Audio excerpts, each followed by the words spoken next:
Way too many go straight for the pitch in the LinkedIn direct messages, and way too many don't sell at all. And chances are that you were never really taught how to sell on LinkedIn, so you're just winging it. And that is the reason why I created this video today. Because if this is holding you back, you are not making the revenue that you can actually make on LinkedIn. So let's change that. Let me give you 5 simple ways, permission-based ways to sell on LinkedIn. You're not going to slide into anyone's direct messages. You're not going to pitch. You're not going to chase. This is going to be so not cringe at all. So make sure you stay until the end so that you can pick the one that really fits you so that you can start using that today. The direct messages is probably the most misused feature on LinkedIn. So many people go straight for the pitch. I mean, we have all gotten those messages, right? And most people don't use them at all to sell, to follow up, to connect, to actually build relationships. So here's how to do it the right way. Let me give you an example. Recently, I did a presentation in someone else's paid group.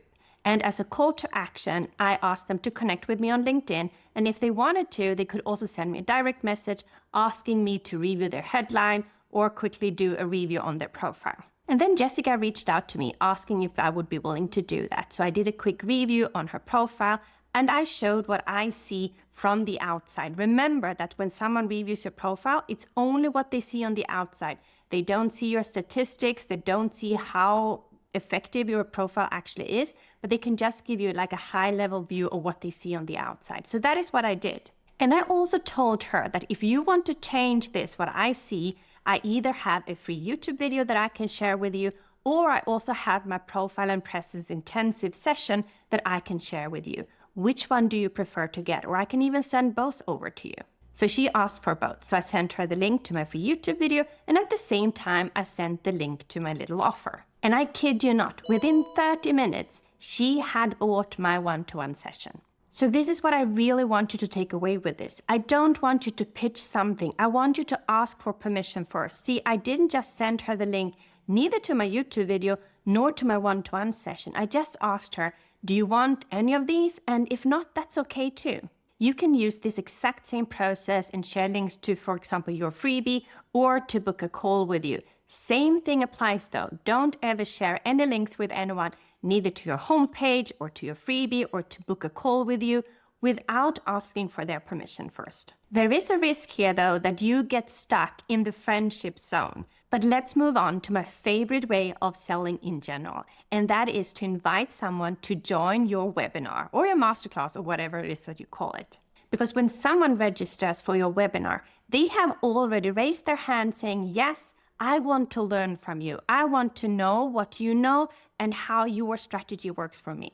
When someone registers for your event, then that is a warm lead or a warmer lead. They can be curious too and not yet ready to invest in your services, or maybe not even aware of the problem that they want to have solved.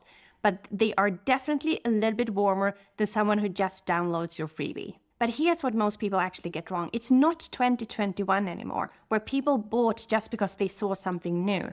You have to build trust, and it takes longer. The sales cycle is longer now than what it was before. So you have to build trust through that process. And that means that someone who might register for a webinar needs to attend exactly that same webinar or a similar webinar 3 times, 4 times. So here's how you can move those webinar registrants a little bit closer to you.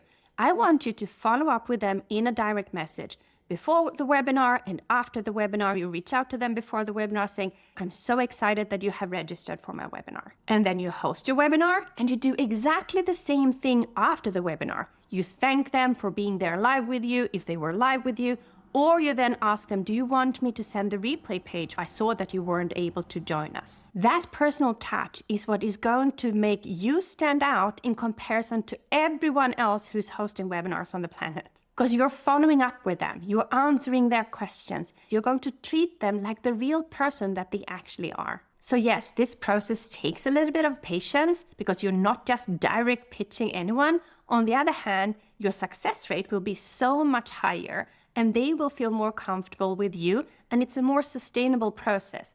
And you're not chasing anyone, you're just reaching out to the people who already raised their hands and said, I want to learn from you. But let's move on. I think you have probably seen this strategy already, and it works really well on Instagram, but I don't think that it works as well on LinkedIn. And that is when someone ends their post with comment and then a specific word, and I will send you the link to my freebie. The reason why this works on Instagram is because you can connect a tool like ManyChat and you can automate the whole process, but you can't do that on LinkedIn. You cannot connect any third-party tools unless they are approved by LinkedIn first. And that is a very small list of tools. So the process, if you run the same process on LinkedIn, it is extremely manual. Let's assume you get 100 people who say, yes, please send me the link. What happens then is that first you need to respond to that comment manually, and you also need to ask them to connect with you if you're not already connected, because you can't send any direct messages to anyone who's not connected with you. And that's not really the big problem, because that is just time. But the bigger problem is, and the reason why I think that that strategy doesn't really work on LinkedIn, is that over 90% of everyone who's on LinkedIn is what we call a lurker. That means that they never like, they never engage, they never comment on someone else's post. So they wouldn't really like and comment, even if they really wanted to get that freebie from you. They might, however, connect with you and send you a direct message. But then we have the fear that they are going to be sold to immediately. So I rather believe in making it easy for people. Make sure that they can easily download your freebie instead. Yes, of course, there will be way more engagement if all of those 100 people comment on your post compared to if the lurkers or if a few lurkers would just download your freebie. But isn't it worth it to get those people? And of course, you can mix these strategies too. If you want to test out the comment and then you add the word, go ahead and do that. And let me know in the comments how it went for you. I think that simplicity beats everything here. You don't want them to have to jump through loops to actually download your freebie. You want it to make easy to connect with you, to get your free resources. Don't make it too complicated, neither for yourself, but also not for them. So once they have downloaded your freebie, that is when the relationship building starts. And then you start selling to them in your email list instead. So it is a little bit longer journey. So download your freebie, sell to them in the email. And this next one is going to be so important if you start doing that. And that is live streaming. Because that is when people get to experience you live. They see who you are, they see what you do. They catch all the ums and ahs and whatever it is that you do. They see your energy and you get to interact live with the people there. In the beginning, unless you have a huge following already, there might be very few people who actually join you in these live sessions. But if you do them regularly, that can be something where you actually start building a community and people start getting to know, like, and trust you. And yes, of course, you can sell in the live streams too. I want you to decide before you go live, what is it that you want them to do, and decide on one thing. Do you want them to book a call with you? Do you want them to download your freebie, maybe register for your webinar, or just connect with you and send you a direct message? What is it that you want them to do? You share that with them in your live stream. And let me cover the last sales approach that is actually the easiest one to forget about. And that is your profile. Having a profile that does the selling for you 24/7 is so key. You want to be able to grab them the moment they land on your profile so that they can immediately download your freebie or maybe book a call with you, depending on what strategy it is that you want to pursue. And if I can just mention 2 places where I want you to make sure that you have implemented this, it's in your About section, but it's also in the Featured section. Use your Featured section for people to actually get to know, like, and trust you.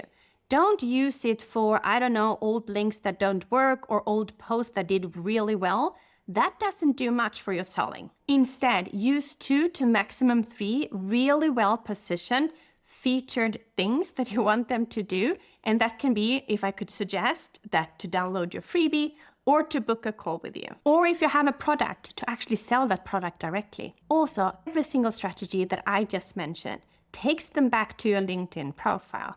When you show up somewhere, let's say you do a teaching somewhere, or when you meet someone at a networking event, they will check out your profile. They will Google you. When you comment on someone else's post, they will check you out. So if your profile is not trustworthy, they might leave immediately and you might lose the sale. And this is such an easy fix. It will take you maybe 20 minutes to actually get it done and dusted. And don't think that, oh, my profile is good enough. Take a step back, look at your profile, and decide if you would be someone who would be interested in what it is that you're doing. Would they understand immediately that you are the person for them?